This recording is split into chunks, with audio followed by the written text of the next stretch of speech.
ਇਸ ਕੰਮ ਦੇ ਵਿੱਚ ਵੱਡੀ ਹੇਰਾਫੇਰੀ ਹਰ ਸਾਲ ਹੁੰਦੀ। ਪੰਜਾਬ ਦੇ ਵਿੱਚ ਵੀ ਬਾਹਰਲੀਆਂ ਮੰਡੀਆਂ ਤੋਂ ਕਣਕ ਤੇ ਝੋਨਾ ਆ ਕੇ ਵਿਕਣ ਦੀਆਂ ਖਬਰਾਂ ਪਿਛਲੇ ਸਾਲਾਂ ਵਿੱਚ ਆਈਆਂ ਸਨ। ਸਾਡੇ ਸਰਕਾਰਾਂ ਦੀ ਇਹ ਇੱਕ ਤਰ੍ਹਾਂ ਦੀ ਮੈਂ ਸਮਝਦਾ ਕਿ ਬਦ ਇੰਤਜ਼ਾਮੀ ਰਹੀ ਹੈ ਕਿ ਇਹਨਾਂ ਨੇ ਕਿਤੇ ਵੀ ਇਕਸਾਰਤਾ ਕਿਸੇ ਚੀਜ਼ ਦੇ ਰੇਟ ਦੇ ਵਿੱਚ ਲਿਆਂਦੀ ਨਹੀਂ। ਫੂਡ ਸੇਫਟੀ ਬਿੱਲ ਵੀ ਆਏ ਹੋਏ ਨੇ ਔਰ ਚੰਗੀ ਖੁਰਾਕ ਦੇਣ ਦਾ ਵਾਅਦਾ ਵੀ ਅਸੀਂ ਗਰੀਬ ਬੱਚਿਆਂ ਨੂੰ ਕੀਤਾ ਹੋਇਆ ਹੈ। ਗਰੀਬ ਨੂੰ ਅਨਾਜ ਵੀ ਅਸੀਂ ਦੇਣਾ ਹੈ, ਤੇ ਫਿਰ ਕਿਉਂ ਨਹੀਂ ਦਾਲਾਂ ਦੇ ਮੁੱਲ ਇੱਥੇ ਦੇ ਕਿਸਾਨਾਂ ਨੂੰ ਦਿੱਤੇ ਜਾਂਦੇ?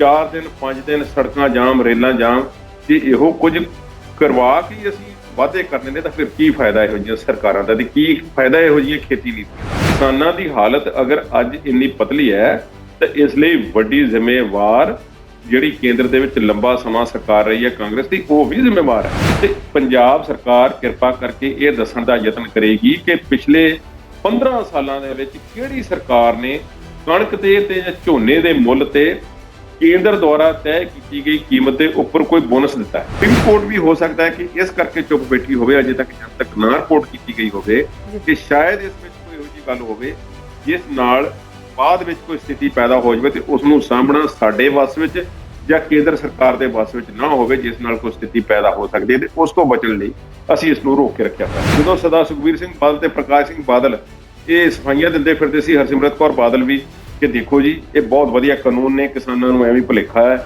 ਇਹ ਉਹੀ ਮੰਤਰੀ ਨੇ ਅਸਲ ਵਿੱਚ ਜਿਹੜੇ ਰਾਮ ਰਹੀਮ ਦੇ ਦਰਬਾਰ ਦੇ ਵਿੱਚ ਹਾਜ਼ਰੀਆਂ ਭਰਿਆ ਕਰਦੇ ਸੀ। ਗੁਰਨਾਮ ਸਿੰਘ ਖਿਡੂਨੀ ਕਹਿੰਦੇ ਨੇ ਕਿ ਮੈਂ ਫੋਨ ਸੁਖਬੀਰ ਬਾਦਲ ਨੂੰ ਨਹੀਂ ਕੀਤਾ, ਜੇ ਤੁਸੀਂ ਇਹ ਗਲਤ ਬਿਆਨੀ ਕੀਤੀ ਹੈ ਤੇ ਤੁਹਾਨੂੰ ਮਾਫੀ ਮੰਗਣੀ। ਔਰ ਮੀਟਿੰਗ ਦੇ ਵਿੱਚ ਉਹਨਾਂ ਨਾਲ ਗੱਲਬਾਤ ਕੀਤੀ ਜਾਵੇਗੀ, ਭਾਈ ਇਲੈਕਸ਼ਨਾਂ ਤੇ ਸ਼ਾਇਦ ਜਨਵਰੀ ਜਾਂ ਫਰਵਰੀ ਜਾਂ ਮਾਰਚ ਵਿੱਚ ਹੋਣਗੀਆਂ, ਤੁਸੀਂ ਪਹਿਲਾਂ ਹੀ ਵਿਆਹ ਰੱਖ ਲਿਆ।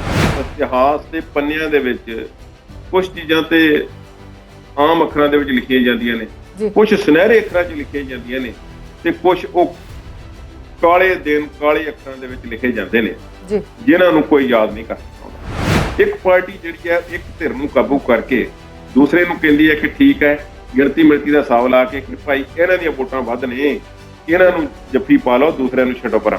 ਤੇ ਰਕੇਸ਼ ਟਕੈਤ ਦੁਆਰਾ ਕੀਤੀ ਗਈ ਪਹਿਲ ਕਦਮੀ ਨਾਲ ਜਾਟ ਤੇ ਮੁਸਲਮਾਨ ਭਾਈਚਾਰੇ ਦੇ ਵਿੱਚ ਇੱਕ ਸੁਰਤਾ ਵਧੀ ਹੈ। ਉੱਥੇ ਭਾਰਤੀ ਜਨਤਾ ਪਾਰਟੀ ਨੂੰ ਮੁੱਦੇ ਚਮਕਾਉਣ ਦੀ ਫਿਕਰ ਪਈ ਹੋਈ ਹੈ ਕਿ ਅਗਲੀਆਂ ਚੋਣਾਂ ਦੇ ਵਿੱਚ ਅਸੀਂ ਮੁੱਦੇ ਕਿਹੜੇ ਰੱਖੀਏ। ਤੇ ਪਰਾਇਸੀ ਪਾਰਟੀਆਂ ਇੱਕੋ ਮੁੱਦੇ ਲਈ ਤਰਲੋ ਬੱਚੀ ਹੁੰਦੀਆਂ ਨੇ ਕਿ ਕਿਸੇ ਤਰ੍ਹਾਂ ਸਾਡਾ ਕਿਹੜਾ ਹੈ ਕੁਰਸੀ ਨੂੰ ਕੋਈ ਹੱਥ ਪਵੇ। ਜੇ ਕੁਰਸੀ ਦੇ ਉੱਤੇ ਬਹਿਣ ਦਾ ਮੌਕਾ ਨਹੀਂ ਮਿਲਦਾ ਤੇ ਘੱਟੋ ਘੱਟ ਕੁਰਸੀ ਨੂੰ ਅਸੀਂ ਇਸ ਤਰ੍ਹਾਂ ਹੱਥ ਤੇ ਪਾਈਏ ਕਿ ਕਦੇ ਤੇ ਸਾਨੂੰ ਮੌਕਾ ਮਿਲੇ ਕਿ ਕੋਈ ਉੱਠੇ ਤੇ ਅਸੀਂ ਬੈਠ ਜਾਈਏ। ਹੁਣ ਨਵਜੋਤ ਸਿੰਘ ਸਿੱਧੂ ਦੇ ਬਦਲਦੇ ਰੂਪ ਦੇ ਵਿੱਚ ਭਾਰਤੀ ਜਨਤਾ ਪਾਰਟੀ ਕੋਲ ਇਸ ਵੇਲੇ ਕੋਈ ਚਿਹਰਾ ਨਹੀਂ।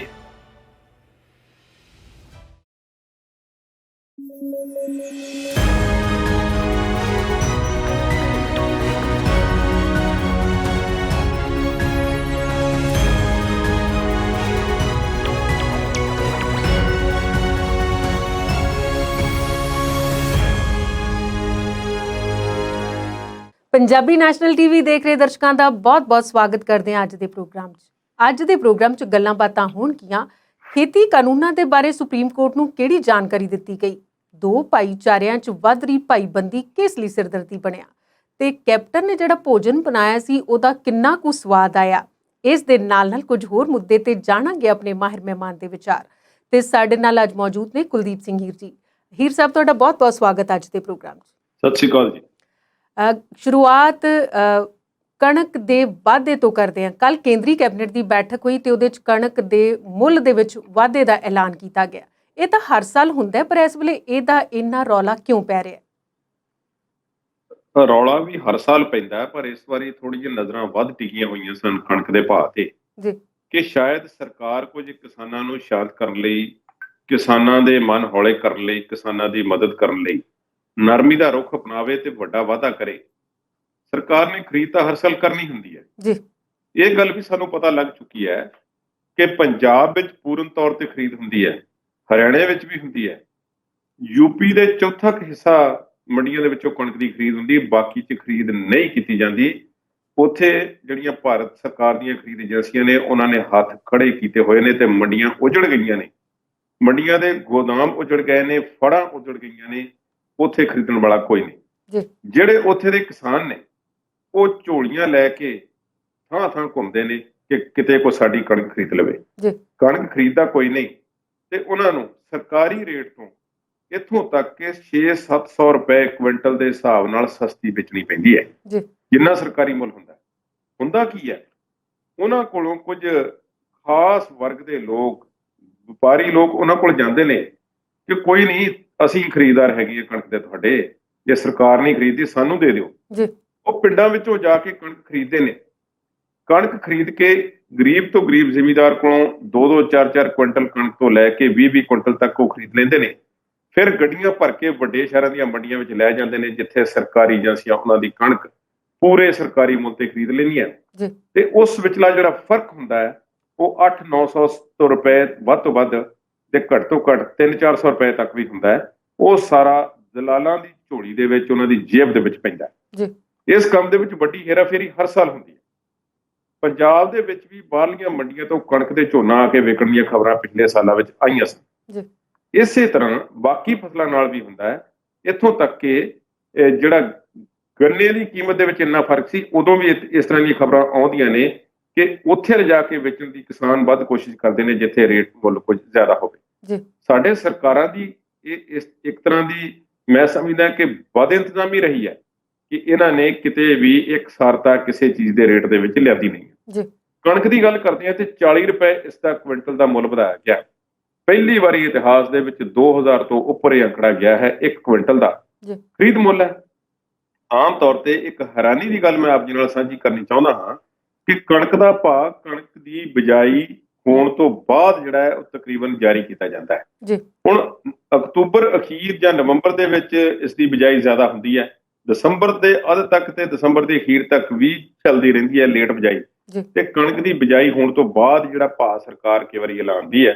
ਇਸ ਵਾਰੀ ਜੇ ਐਲਾਨਣਾ ਹੀ ਸੀ, ਭਾਵੇਂ ਕਿ ਯੂਪੀ ਵਿੱਚ ਬਹੁਤੇ ਕਿਸਾਨ ਨੇ, ਹਰਿਆਣੇ ਵਿੱਚ ਕਿਸਾਨ ਨੇ, ਹਰਿਆਣੇ ਵਿੱਚ ਵੋਟਾਂ ਨੂੰ ਅਜੇ ਕੁਝ ਦੇਰੀ ਹੈ, ਪਰ ਯਾਦ ਰੱਖਣ ਵਾਲੀ ਗੱਲ ਹੈ ਸਰਕਾਰ ਨੂੰ ਇਹ ਸੋਚਣਾ ਚਾਹੀਦਾ ਕਿ ਹਰਿਆਣੇ ਵਿੱਚ ਉਹਨਾਂ ਕੋਲ ਬਹੁਮਤ ਵਾਲੀ ਸਰਕਾਰ ਨਹੀਂ ਹੈ, ਉਹਨਾਂ ਕੋਲ ਮਾਈਨੋਰਿਟੀ ਸਰਕਾਰ ਹੈ, ਜਿਸ ਨੂੰ ਇੱਕ ਹੋਰ ਪਾਰਟੀ ਦੇ ਨਾਲ, ਜਿਨ੍ਹਾਂ ਦੇ ਨਾਲ ਚੋਣ ਮੈਨੀਫੈਸਟੋ ਮਿਲ ਵੀ ਨਹੀਂ ਖਾਂਦਾ ਸੀ, ਉਹਨਾਂ ਨਾਲ ਮਿਲ ਜੁਲ ਕੇ ਚਲਾਉਣ ਦੀ ਕੋਸ਼ਿਸ਼ ਕੀਤੀ ਜਾ ਰਹੀ ਹੈ ਤੇ ਉਹ ਸਰਕਾਰ ਹੈ।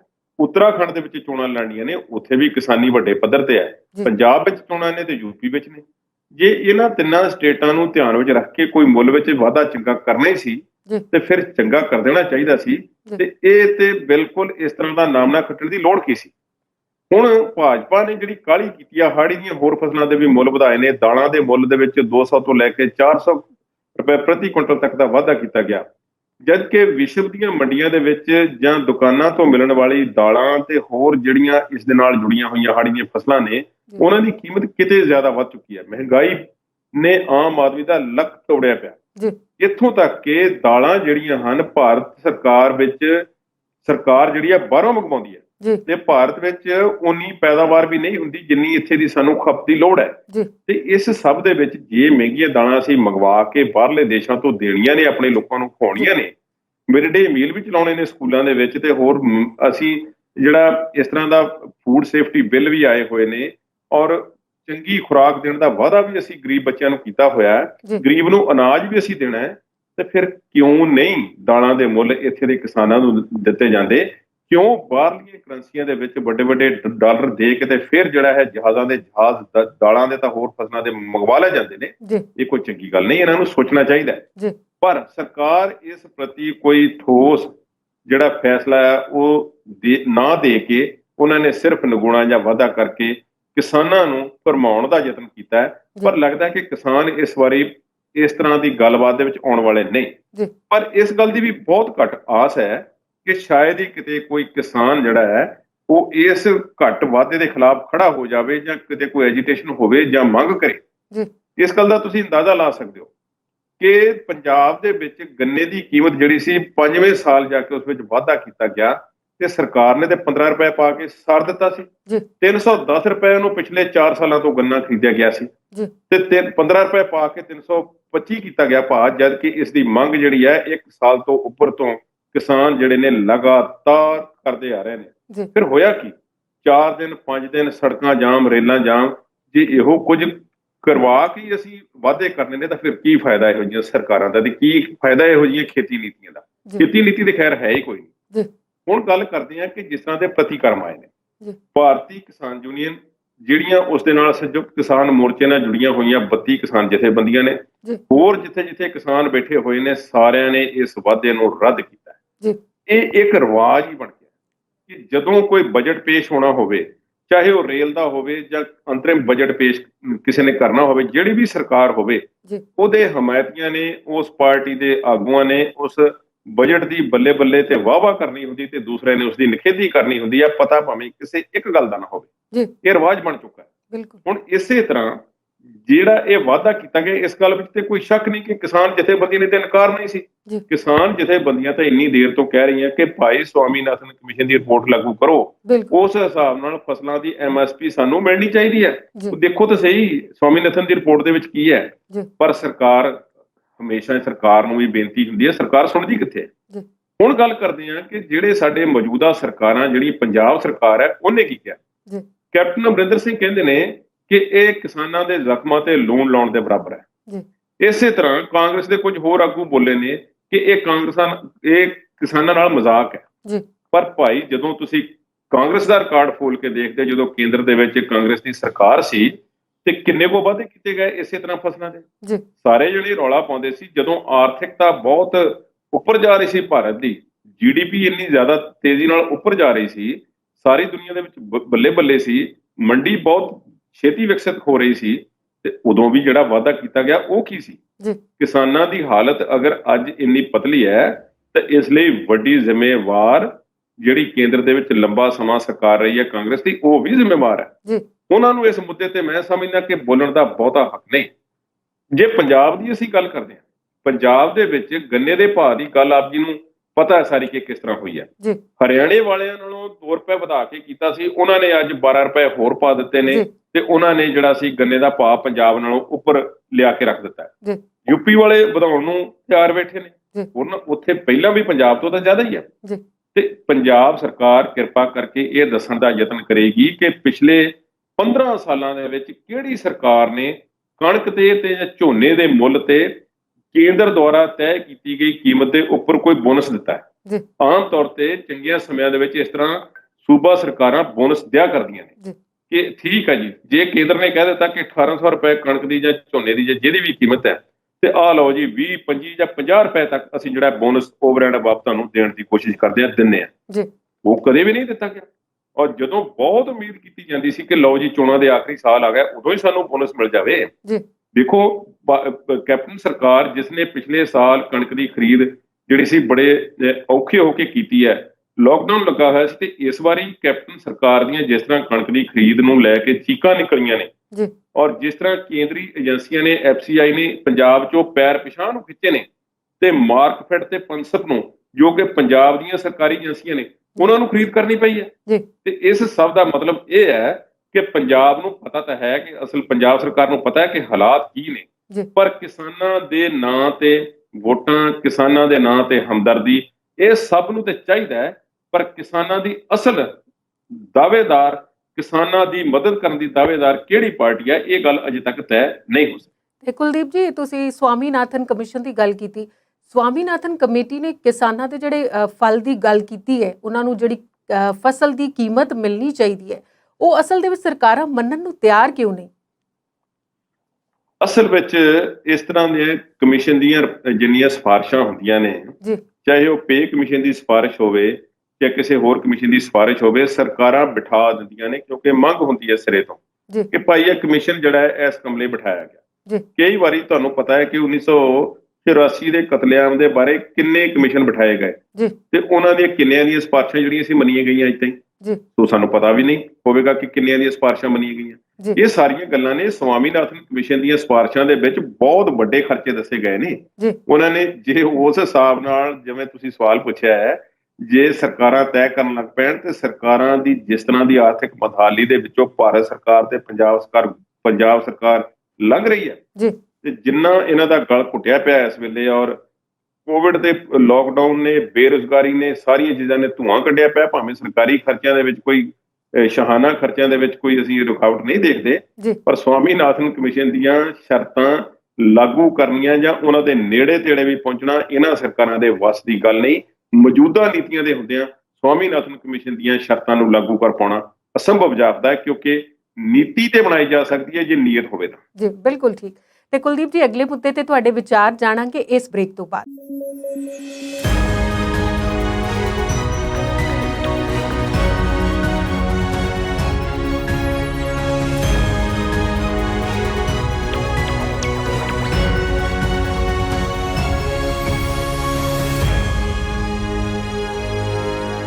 ਬ੍ਰੇਕ ਤੋਂ ਬਾਅਦ ਵਿਚਾਰ ਚਰਚਾ ਪ੍ਰੋਗਰਾਮ 'ਚ ਦਰਸ਼ਕਾਂ ਦਾ ਫਿਰ ਤੋਂ ਸਵਾਗਤ ਕਰਦੇ ਹਾਂ। ਤੇ ਕੁਲਦੀਪ ਸਿੰਘ ਹੀਰ ਜੀ, ਹੁਣ ਗੱਲ ਕਰਦੇ ਹਾਂ ਖੇਤੀ ਕਾਨੂੰਨਾਂ ਨਾਲ ਜੁੜੀ ਹੋਈ।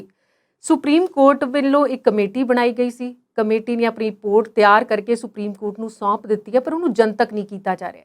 ਬੀਤੇ ਦਿਨੀ ਕਮੇਟੀ ਦੇ ਇੱਕ ਆਗੂ ਨੇ ਸੁਪਰੀਮ ਕੋਰਟ ਦੇ ਚੀਫ ਜਸਟਿਸ ਨੂੰ ਪੱਤਰ ਲਿਖ ਕੇ ਉਸ ਨੂੰ ਜਨਤਕ ਕਰਨ ਦੀ ਮੰਗ ਕੀਤੀ ਸੀ। ਇਸ ਦੌਰਾਨ ਚਰਚਾ ਹੈ ਕਿ ਸੁਪਰੀਮ ਕੋਰਟ ਨੂੰ ਖੇਤੀ ਕਾਨੂੰਨਾਂ ਬਾਰੇ ਕੁਝ ਦੱਸਿਆ ਗਿਆ। ਕੀ ਕੁਝ ਦੱਸਿਆ ਗਿਆ ਸੁਪਰੀਮ ਕੋਰਟ ਨੂੰ?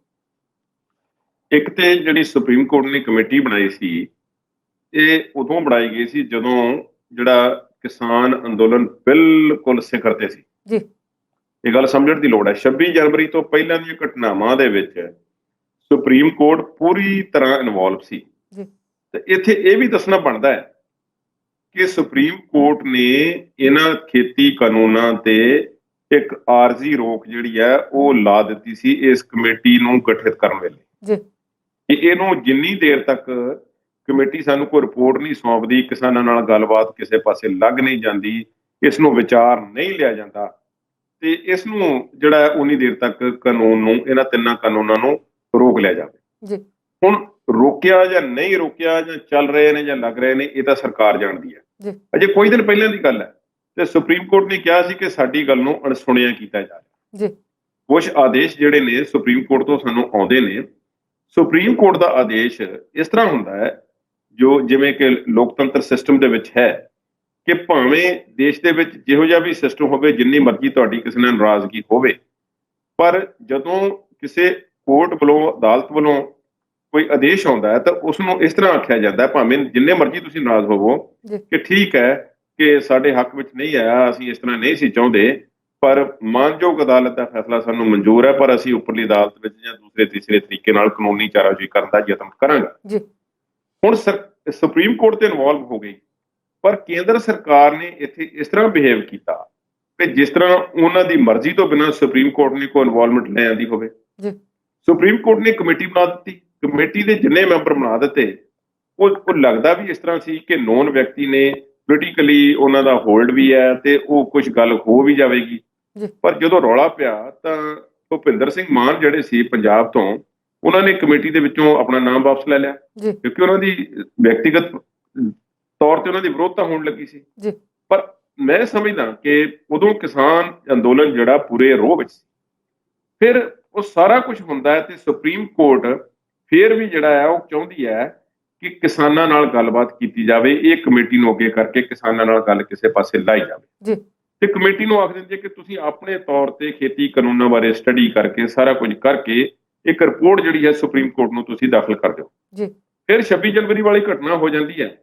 ਭੁਪਿੰਦਰ ਸਿੰਘ ਮਾਨ ਬਿਲਕੁਲ ਪਹਿਲਾਂ ਤੋਂ ਅਲੱਗ ਹੋ ਜਾਂਦੇ ਨੇ, ਤੇ ਪਰ ਬਾਕੀ ਜਿਹੜੇ ਮੈਂਬਰ ਨੇ ਉਹ ਇੱਕ ਸੀਲਬੰਦ ਲਿਫਾਫੇ ਦੇ ਵਿੱਚ ਇੱਕ ਲੰਬੀ ਚੌੜੀ ਰਿਪੋਰਟ ਆਪਣੀ ਤਿਆਰ ਕਰਕੇ ਸੁਪਰੀਮ ਕੋਰਟ ਨੂੰ ਮਾਰਚ ਮਹੀਨੇ ਦੇ ਵਿੱਚ ਸੌਂਪ ਦਿੰਦੇ ਨੇ। ਜਦੋਂ ਸੌਂਪ ਦਿੰਦੇ ਨੇ ਤਾਂ ਫਿਰ ਉਹਨਾਂ ਦੇ ਮੈਂਬਰਾਂ ਨੂੰ, ਜਿਹੜੇ ਕਮੇਟੀ ਦੇ ਉਸ ਵੇਲੇ ਦੇ ਮੈਂਬਰ ਸੀ, ਲੋਕਾਂ ਵੱਲੋਂ ਪੁੱਛਿਆ ਜਾਂਦਾ ਹੈ ਕਿ ਤੁਸੀਂ ਰਿਪੋਰਟ ਦੇ ਦਿੱਤੀ ਹੈ ਤੇ ਇਸ ਵਿੱਚ ਕੀ ਹੈ, ਸੁਪਰੀਮ ਕੋਰਟ ਨੇ ਕੀ ਕਰਨਾ ਹੈ। ਉਹਨਾਂ ਨੇ ਕਿਹਾ ਜੀ ਸਾਨੂੰ ਸੁਪਰੀਮ ਕੋਰਟ ਨੇ ਜਿਹੜਾ ਕੰਮ ਕਿਹਾ ਸੀ ਅਸੀਂ ਉਹ ਕਰ ਦਿੱਤਾ ਹੈ, ਰਿਪੋਰਟ ਤਿਆਰ ਕੀਤੀ ਪਈ ਹੈ, ਰਿਪੋਰਟ ਅਸੀਂ ਉਹਨਾਂ ਨੂੰ ਸੌਂਪ ਦਿੱਤੀ ਹੈ, ਪਰ ਅਸੀਂ ਇਹਦੇ ਵਿੱਚ ਕੀ ਹੈ ਉਹ ਦੱਸਣਾ ਸਾਡਾ ਕੰਮ ਨਹੀਂ। ਜਿੰਨੀ ਡਿਊਟੀ ਸਾਡੀ ਸੁਪਰੀਮ ਕੋਰਟ ਨੇ ਲਾਈ ਸੀ ਉਹ ਬਿਲਕੁਲ ਉਹ ਠੀਕ ਠਾਕ ਹੈ, ਅਸੀਂ ਉਹ ਨਿਭਾ ਦਿੱਤੀ ਹੈ ਤੇ ਸਾਡਾ ਕੰਮ ਇੱਥੇ ਖਤਮ।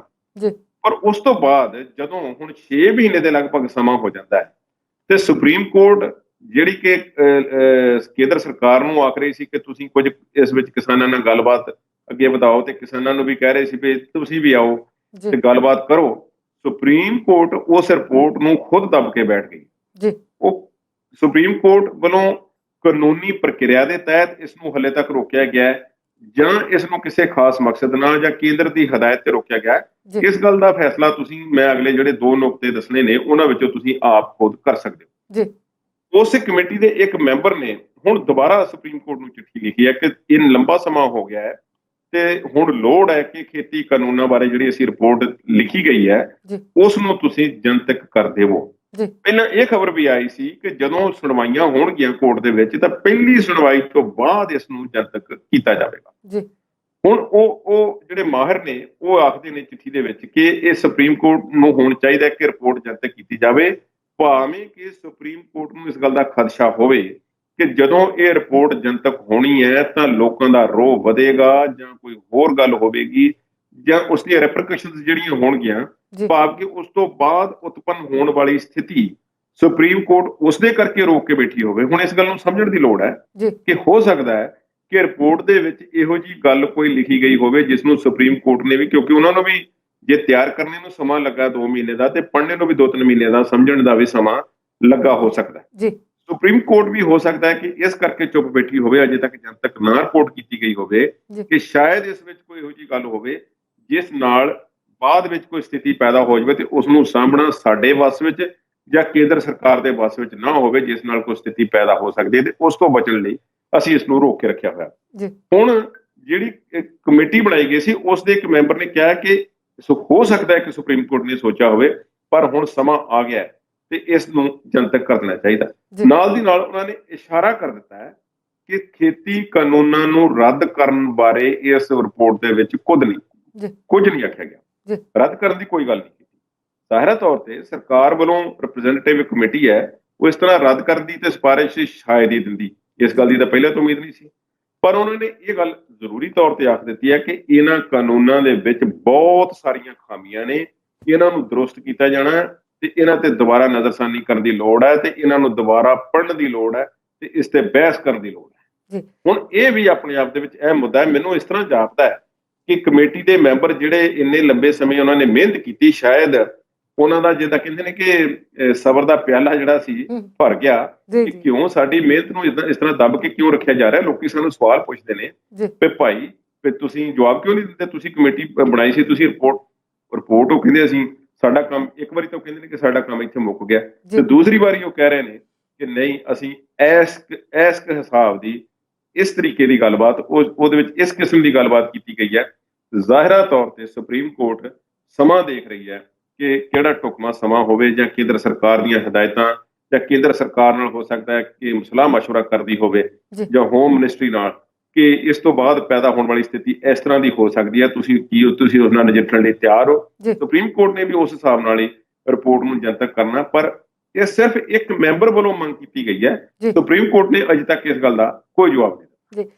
ਤੇ ਕੁਲਦੀਪ ਜੀ, ਗੱਲ ਕਰਦੇ ਹਾਂ ਹੁਣ ਕਿਸਾਨੀ ਕੋਲ ਦੀ। ਖੇਤੀ ਕਾਨੂੰਨਾਂ ਨੂੰ ਲੈ ਕੇ ਵਿੱਢੇ ਇਸ ਕੋਲ ਨੂੰ 9 ਮਹੀਨੇ ਤੋਂ ਜ਼ਿਆਦਾ ਦਾ ਸਮਾਂ ਹੋ ਗਿਆ ਤੇ ਹੁਣ ਇਸ ਵੇਲੇ ਤੱਕ ਤੁਸੀਂ ਕੀ ਦੇਖਦੇ ਹੋ ਕਿ ਜਿਹੜਾ ਸੰਘਰਸ਼ ਹੈ ਉਹ ਹੋਰ ਤਿੱਖਾ ਹੋਇਆ ਹੈ ਕਿ ਕਮਜ਼ੋਰ ਹੋ ਗਿਆ? ਇੱਕ ਤੇ ਇਹ ਹੈ ਕਿ ਇਹ ਖੇਤੀ ਕਾਨੂੰਨਾਂ ਦੇ ਖਿਲਾਫ ਜਿਹੜਾ ਸੰਘਰਸ਼ ਹੈ ਇਹ ਵਿੱਢੇ ਨੂੰ 9 ਮਹੀਨੇ ਨਹੀਂ ਹੋਏ ਜੀ।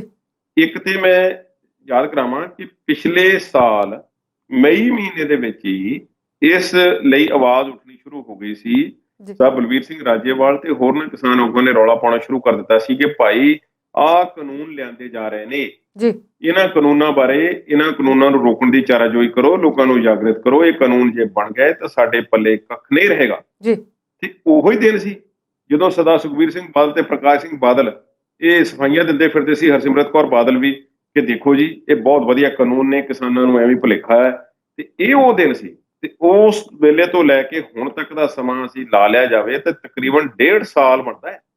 ਸੋ 1.5 ਸਾਲ ਹੋ ਗਿਆ ਇਸ ਸੰਘਰਸ਼ ਨੂੰ ਵੱਡੇ ਹੋਏ। ਹੁਣ ਗੱਲ ਆਉਂਦੀ ਹੈ ਕਿ ਹੁਣ ਕਿਹੋ ਜਿਹਾ ਚੱਲ ਰਿਹਾ ਸੰਘਰਸ਼। ਇਸ ਵੇਲੇ ਜ਼ੋਰਾਂ ਤੇ ਹੈ, ਪਰ ਸੰਘਰਸ਼ ਕਿਸੇ ਇੱਕ ਮੁਹਾਜ਼ ਤੇ ਨਾ ਹੋ ਕੇ ਕਈ ਕਿਸਮ ਦੇ ਰੂਪਾਂ ਵਿੱਚ ਬਦਲ ਗਿਆ। ਪੰਜਾਬ ਦੇ ਵਿੱਚ ਤੁਸੀਂ ਜਾਣਦੇ ਹੋ ਕਿ ਪੰਜਾਬ ਦੇ ਵਿੱਚ ਕਿਸਾਨ ਜਿੱਥੇ ਜਿਹੜੇ ਖਿੱਤਿਆਂ ਨਾਲ ਸੰਬੰਧਿਤ ਹਨ ਉਸ ਹਿਸਾਬ ਦੀ ਗੱਲ ਫਸਲ ਦੀ ਕਰਦੇ ਨੇ। ਦੁਆਬਾ ਖੇਤਰ ਤੇ ਮਾਝੇ ਖੇਤਰ ਦੇ ਵਿੱਚ ਗੰਨੇ ਦੀ ਕਾਸ਼ਤ ਜ਼ਿਆਦਾ ਹੁੰਦੀ ਹੈ। ਉਹਨਾਂ ਨੇ ਇੱਕ ਮੋਰਚਾ ਜਿੱਤਿਆ ਪਿਛਲੇ ਮਹੀਨੇ ਤੇ ਉਹ ਸਾਰਿਆਂ ਨੂੰ ਪਤਾ ਹੈ ਉਸ ਗੱਲ ਦਾ, ਕੋਈ ਹੁਣ ਉਸਨੂੰ ਅਸੀਂ ਰਿਪੀਟ ਨਹੀਂ ਕਰਨਾ ਚਾਹੁੰਦੇ। ਪਰ ਹਰਿਆਣੇ ਦੇ ਵਿੱਚ ਜਿਹੜੀ ਸਥਿਤੀ ਉਤਪੰਨ ਹੋਈ ਹੈ ਉਸ ਤੋਂ ਬਾਅਦ ਸਰਕਾਰ ਨੂੰ ਵੀ ਭਾਜਣਾ ਪਈਆਂ ਹੋਈਆਂ ਨੇ। ਜਿਹੜੀ ਮੁਜ਼ੱਫਰਨਗਰ ਦੇ ਵਿੱਚ ਮਹਾ ਪੰਚਾਇਤ ਹੋਈ ਹੈ ਉਸ ਤੋਂ ਬਾਅਦ ਕਿਸਾਨ ਅੰਦੋਲਨ ਦਾ ਰੁਖ ਥੋੜਾ ਜਿਹਾ ਬਦਲਿਆ। ਇਹ ਪਹਿਲਾਂ ਵੀ ਹੋ ਚੁੱਕਾ ਸੀ ਕਿ ਜਦੋਂ ਸਿਰਫ ਸਿੰਘੂ ਮੋਰਚੇ ਤੇ ਹੀ ਸਾਰੀ ਦੁਨੀਆ ਦਾ ਧਿਆਨ ਸੀ ਤੇ ਸਾਰੇ ਉੱਥੇ ਹੀ ਮੌਜੂਦ ਸੀ। ਉਹੋ ਹੀ ਸਟੇਜ ਸਭ ਤੋਂ ਵੱਡੀ ਸੀ ਤੇ ਜਿਹੜਾ ਵੀ ਆਗੂ ਉੱਥੇ ਬੋਲਦਾ ਸੀ ਉਹਦੀ ਗੱਲ ਹੀ ਸੁਣੀ ਜਾਂਦੀ ਸੀ, ਔਰ ਆਸੇ-ਪਾਸੇ ਕੋਈ ਕੀ ਹੋ ਰਿਹਾ ਸੀ ਬਹੁਤਾ ਉਸਦਾ ਜਿਹੜਾ ਸੀ ਰੌਲਾ ਨਹੀਂ ਸੀ ਸਾਹਮਣੇ ਆਉਂਦਾ, ਜੀ ਕਿਉਂਕਿ ਸਾਰੀਆਂ ਤੋਪਾਂ ਜਿਹੜੀਆਂ ਸੀ ਕਿਸਾਨਾਂ ਨੇ ਕੇਂਦਰ ਸਰਕਾਰ ਵੱਲ ਹੀ ਬੇੜੀਆਂ ਹੋਈਆਂ ਸਨ। ਜੀ ਹੈ ਅੱਜ ਵੀ ਇਦਾਂ ਹੀ, ਪਰ ਉਸਦੇ ਮੁਹਾਜ ਕੀ, ਜਿਵੇਂ ਕਹਿੰਦੇ ਨੇ ਕਿ ਇੱਕ ਵੱਡੀ ਜੰਗ ਦੇ ਵਿੱਚ ਇੱਕ ਬਾਰਡਰ ਦੇ ਇੱਕ ਮੁਹਾਜ ਤੇ ਲੜਾਈ ਹੋ ਰਹੀ ਹੋਵੇ ਤੇ ਨਾਲ ਛੋਟੇ-ਛੋਟੇ ਕਈ ਹੋਰ ਬਾਰਡਰ ਵੀ ਖੁੱਲ ਜਾਣ, ਜੀ ਜਿੱਥੇ ਛੋਟੀਆਂ-ਮੋਟੀਆਂ ਜਿਹੜੀਆਂ ਇਸ ਤਰ੍ਹਾਂ ਦੀਆਂ ਗੱਲਾਂ ਨੇ ਉਹ ਹੋ ਰਹੀਆਂ ਨੇ। ਜੀ ਹਰਿਆਣੇ ਦੇ ਵਿੱਚ ਕਰਨਾਲ ਦੇ ਵਿੱਚ ਕੱਲ ਦੀ ਮੀਟਿੰਗ ਵੀ ਕਿਸਾਨ ਜਥੇਬੰਦੀਆਂ ਨਾਲ ਬੇਸਿੱਟ ਆ ਰਹੀ ਹੈ, ਜੀ ਪਰ ਇਸ ਮਾਮਲੇ ਦੇ ਵਿੱਚ ਅਧਿਕਾਰੀਆਂ ਨਾਲ ਕੀ ਗੱਲਬਾਤ ਹੁੰਦੀ ਹੈ ਉਸ ਦੇ ਬਾਰੇ ਕੋਈ ਬਹੁਤੀ ਇਨਫੋਰਮੇਸ਼ਨ ਡਾਇਵਲਜ ਨਹੀਂ ਕੀਤੀ ਜਾਂਦੀ ਜੀ ਤੇ ਕਿਸਾਨ ਆਗੂਆਂ ਵੱਲੋਂ ਵੀ ਕਿਸਾਨ ਸੰਯੁਕਤ ਕਿਸਾਨ ਮੋਰਚੇ ਵੱਲੋਂ ਵੀ ਬਹੁਤਾ ਕੁਝ ਨਹੀਂ ਦੱਸਿਆ ਜਾਂਦਾ, ਜੀ ਪਰ ਮੀਟਿੰਗ ਬੇਸਿੱਟਾ ਰਹਿੰਦੀ ਹੈ, ਇਸ ਗੱਲ ਦਾ ਸਾਰਿਆਂ ਨੂੰ ਪਤਾ ਹੈ। ਤੇ ਪਰ ਕੁਲਦੀਪ ਦੂਸਰਾ ਜੀ, ਸਵਾਲ ਇਹ ਹੈ ਕਿ ਜੀ ਜੀ ਇਸ ਵੇਲੇ ਆਪਾਂ ਇਸੇ ਮੁੱਦੇ ਤੇ ਵਾਪਸ ਪਰਤਾਂਗੇ, ਵੇਲਾ ਹੋ ਗਿਆ ਬ੍ਰੇਕ ਦਾ, ਸੋ ਮਿਲਦੇ ਹਾਂ ਬ੍ਰੇਕ ਤੋਂ ਬਾਅਦ।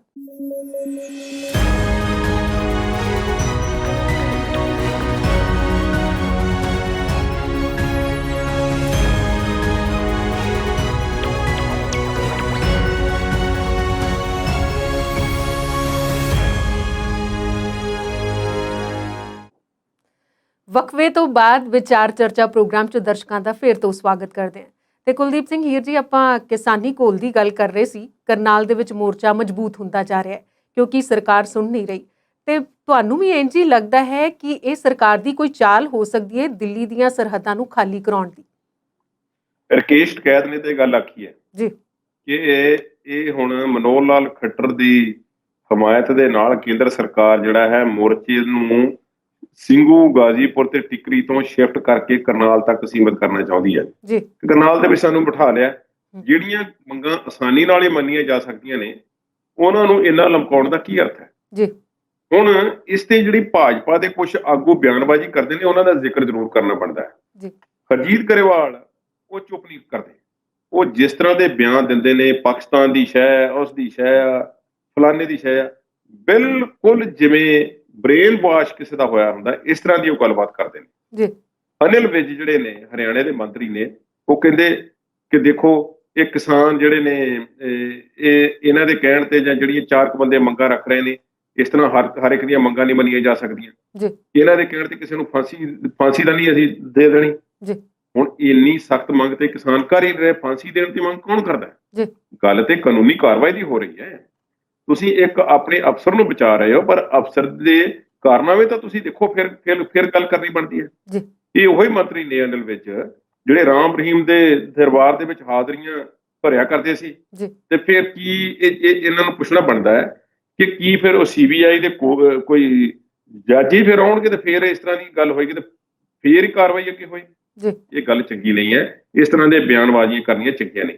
ਕਰਨਾਲ ਦੇ ਵਿੱਚ ਇਸ ਵੇਲੇ ਮੋਰਚਾ ਲੱਗਾ ਹੋਇਆ ਜ਼ੋਰਦਾਰ।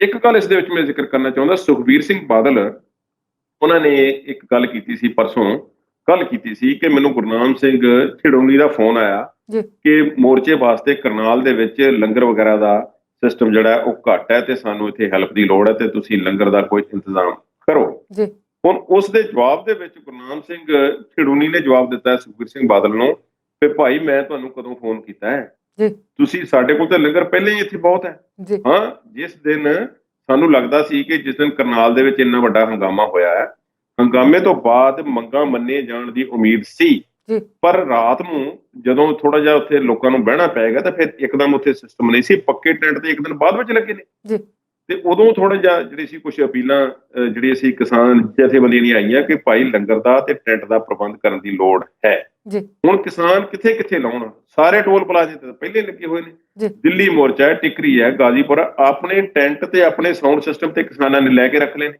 ਜੀ ਇਸ ਕੰਮ ਨੂੰ ਥੋੜਾ ਹੁੰਦਾ ਕਿਸਾਨ ਨੂੰ ਆਪਣੇ ਕੰਮ ਨਹੀਂ ਹੋਣ, ਜੀ ਵੇਲ ਤੇ 1 ਮਿੰਟ ਤਾਂ ਨਹੀਂ।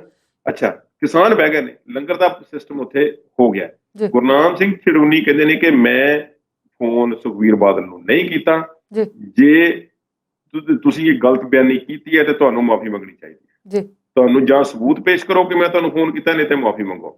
ਜੀ ਪਰ ਸੁਖਬੀਰ ਬਾਦਲ ਜਿਹੜੇ ਹਨ ਉਹ ਰਾਜਨੀਤੀਵਾਨ ਨੇ, ਉਹ ਆਪਣੇ ਤਰੀਕੇ ਨਾਲ ਸੋਚ ਰਹੇ ਨੇ।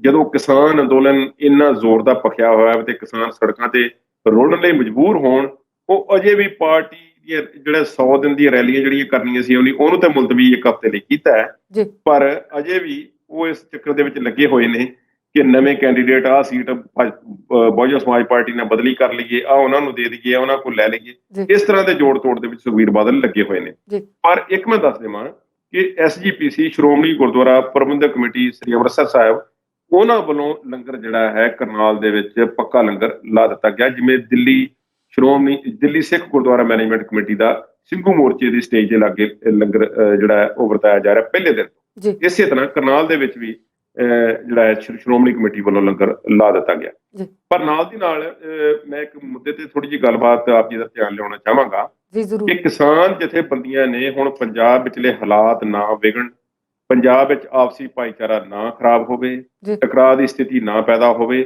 ਤੇ ਸਾਨੂੰ ਆਪਣੇ ਹਿਸਾਬ ਨਾਲ ਵੋਟਾਂ ਪਾਉਣ ਦਾ ਹੱਕ ਵੀ ਹੋਵੇ ਤੇ ਅਸੀਂ ਆਪਣੇ ਹਿਸਾਬ ਨਾਲ ਸੋਚ ਵੀ ਸਕੀਏ ਤੇ ਮੁਜ਼ਾਹਰੇ ਵੀ ਕਰ ਸਕੀਏ ਤੇ ਕਿਸੇ ਦਾ ਵਿਰੋਧ ਵੀ ਕਰ ਸਕੀਏ। ਜੀ ਇਸ ਪ੍ਰਤੀ ਚੰਡੀਗੜ੍ਹ ਦੇ ਵਿੱਚ ਇੱਕ ਬੈਠਕ ਰੱਖੀ ਗਈ ਹੈ। 32 ਕਿਸਾਨ ਜਥੇਬੰਦੀਆਂ ਦਾ ਹਰ ਇੱਕ ਦਾ ਨੁਮਾਇੰਦਾ ਜੀ ਤੇ ਪਾਰਟੀਆਂ ਦੇ 5-5 ਨੁਮਾਇੰਦੇ ਜਿਹੜੇ ਹਨ ਉਹਨਾਂ ਨੂੰ ਬੁਲਾਇਆ ਗਿਆ ਹੈ। ਉੱਥੇ ਕਿਸੇ ਜਗ੍ਹਾ ਤੇ ਮੀਟਿੰਗ ਹੋਵੇਗੀ ਕੱਲ ਨੂੰ, ਔਰ ਮੀਟਿੰਗ ਦੇ ਵਿੱਚ ਉਹਨਾਂ ਨਾਲ ਗੱਲਬਾਤ ਕੀਤੀ ਜਾਵੇਗੀ। ਭਾਈ ਇਲੈਕਸ਼ਨਾਂ ਤੇ ਸ਼ਾਇਦ ਜਨਵਰੀ ਜਾਂ ਫਰਵਰੀ ਜਾਂ ਮਾਰਚ ਵਿੱਚ ਹੋਣਗੀਆਂ, ਤੁਸੀਂ ਪਹਿਲੇ ਵਿਆਹ ਰੱਖ ਲਿਆ, ਜੀ ਇੰਨੀ ਕਾਹਲੀ ਕਰਨ ਦੀ ਲੋੜ ਕੀ ਹੈ? ਜੀ ਤੁਸੀਂ ਹਰ ਜਗ੍ਹਾ ਰੈਲੀਆਂ ਕਰਨ ਲੱਗ ਪਏ ਹੋ। ਕਿਸਾਨਾਂ ਵੱਲ ਤੇ ਦੇਖੋ। ਪੰਜਾਬ ਖੇਤੀ ਸਟੇਟ ਹੈ, ਹੋਰ ਵੀ ਖੇਤੀ ਸਟੇਟਾਂ ਹਨ ਭਾਰਤ ਵਿੱਚ ਜੋ ਸੁੱਤੀਆਂ ਪਈਆਂ ਨੇ, ਜੀ ਪਰ ਪੰਜਾਬ ਵਾਲੇ ਜਾਗਦੇ ਨੇ, ਪੰਜਾਬ ਵਾਲੇ ਆਪਣੇ ਮੰਗਾਂ ਨੂੰ ਲੈ ਕੇ ਲੱਗੇ ਹੋਏ ਨੇ। ਤੁਸੀਂ ਆਪਣੀ ਕੁਰਸੀ ਵੱਲ ਨਾ ਦੇਖੀ ਜਾਓ। ਜੀ ਤੇ ਇਸ ਬਾਰੇ ਵਿਚਾਰ ਵਟਾਂਦਰੇ ਜਿਹੜੇ ਨੇ ਹੋਣੇ ਨੇ, ਤੇ ਹੋ ਸਕਦਾ ਹੈ ਕਿ ਇਹ ਪਾਰਟੀਆਂ ਦੇ ਨੁਮਾਇੰਦਿਆਂ ਨਾਲ ਕੋਈ ਨੀਤੀ ਤੈਅ ਹੋ ਜਾਵੇ ਜਿਸ ਤਹਿਤ ਕਿਸਾਨਾਂ ਨੂੰ ਵੀ ਕੋਈ ਦਿਸ਼ਾ ਨਿਰਦੇਸ਼ ਦਿੱਤੇ ਜਾਣ ਕਿ ਤੁਸੀਂ ਇਸ ਤਰੀਕੇ ਨਾਲ ਵਿਰੋਧ ਕਰਨਾ ਹੈ ਤੇ ਇਸ ਤਰੀਕੇ ਨਾਲ ਨਹੀਂ ਕਰਨਾ ਹੈ, ਤੇ ਪਾਰਟੀਆਂ ਨੂੰ ਵੀ ਸੰਕੋਚ ਵਿੱਚ ਰਹਿਣ ਲਈ ਆਖਿਆ ਗਿਆ। ਪਰ ਇਸ ਗੱਲ ਦਾ ਅਜੇ ਤੱਕ ਪਤਾ ਨਹੀਂ ਕਿ ਭਾਰਤੀ ਜਨਤਾ ਪਾਰਟੀ ਦੇ ਨੁਮਾਇੰਦੇ ਉੱਥੇ ਜਾਣਗੇ ਕਿ ਨਹੀਂ ਜਾਣਗੇ। ਨਹੀਂ, ਵੈਸੇ ਉਹਨਾਂ ਨੂੰ ਸੱਦਾ ਵੀ ਨਹੀਂ ਦਿੱਤਾ ਗਿਆ ਮੇਰੇ ਖਿਆਲ ਨਾਲ, ਕਿਉਂਕਿ ਰਾਜੇਵਾਲ ਹੋਰਾਂ ਕਿਹਾ ਹੈ ਕਿ ਭਾਜਪਾ ਨੂੰ ਛੱਡ ਕੇ ਬਾਕੀ ਸਾਰੀਆਂ ਪੰਜਾਬ ਦੀਆਂ ਜਿਹੜੀਆਂ ਪਾਰਟੀਆਂ ਨੇ ਉਹਨਾਂ ਦੇ ਨੁਮਾਇੰਦੇ ਸ਼ਾਮਿਲ ਹੋਣ। ਪਰ ਗੱਲ ਇਹ ਸੱਦਾ ਉਹਨਾਂ ਨੂੰ ਕਈ ਜਗ੍ਹਾ ਤੋਂ ਨਹੀਂ ਆ ਰਿਹਾ, ਪਰ ਪਹੁੰਚਣ ਦੀ ਕੋਸ਼ਿਸ਼ ਜ਼ਰੂਰ ਕਰਦੇ ਨੇ। ਜੀ ਬਿਲਕੁਲ, ਤੇ ਉੱਥੇ ਕਿਸਾਨ ਵੀ ਪਹੁੰਚ ਰਹੇ ਨੇ ਉਹਨਾਂ ਦਾ ਵਿਰੋਧ ਕਰਨ ਲਈ, ਕਿਉਂਕਿ ਨੀਤੀਆਂ ਹੀ ਇੰਨੀਆਂ ਖਤਰਨਾਕ ਨੇ। ਇਸ ਕਰਕੇ ਵਿਰੋਧ ਕਰਨਾ ਮੇਰੇ ਹਿਸਾਬ ਨਾਲ ਤਾਂ ਬਣਦਾ ਹੈ, ਕਿਉਂਕਿ ਜਿਹੜੀ ਮੰਗ ਜਾਇਜ਼ ਹੋਵੇ ਉਹ ਨਾ ਮੰਨੀ ਜਾਏ ਤੇ ਫਿਰ ਖਿਲਾਫਤ ਤਾਂ ਹੁੰਦੀ ਹੈ ਕਿਤੇ ਨਾ ਕਿਤੇ। ਆਪਾਂ ਇਹ ਨਹੀਂ ਕਹਿੰਦੇ ਕਿ ਸਖਤ ਵਿਰੋਧ, ਆਪਣੇ ਹੱਕ ਲਈ ਤਾਂ ਲੜਨਾ ਬਣਦਾ ਹੈ। ਤੇ ਇਸ ਵੇਲੇ ਕਿਸਾਨ ਜਿੱਥੇ ਇਕੱਠੇ ਨੇ ਉੱਥੇ ਦੋ ਭਾਈਚਾਰਿਆਂ ਦੀ ਭਾਈਬੰਦੀ ਵੱਧ ਰਹੀ ਹੈ। ਇਹ ਕਿਸੇ ਲਈ ਸਿਰਦਰਦੀ ਬਣ ਰਹੀ ਹੈ ਤੇ ਇਹ ਕਿਹਨਾਂ ਲਈ ਵੱਡੀ ਸਿਰਦਰਦੀ ਹੈ? ਅਸੀਂ ਕੱਲ ਦੇ ਪ੍ਰੋਗਰਾਮ 'ਚ ਵੀ ਜ਼ਿਕਰ ਕੀਤਾ ਸੀ ਜੀ ਕਿ ਇਤਿਹਾਸ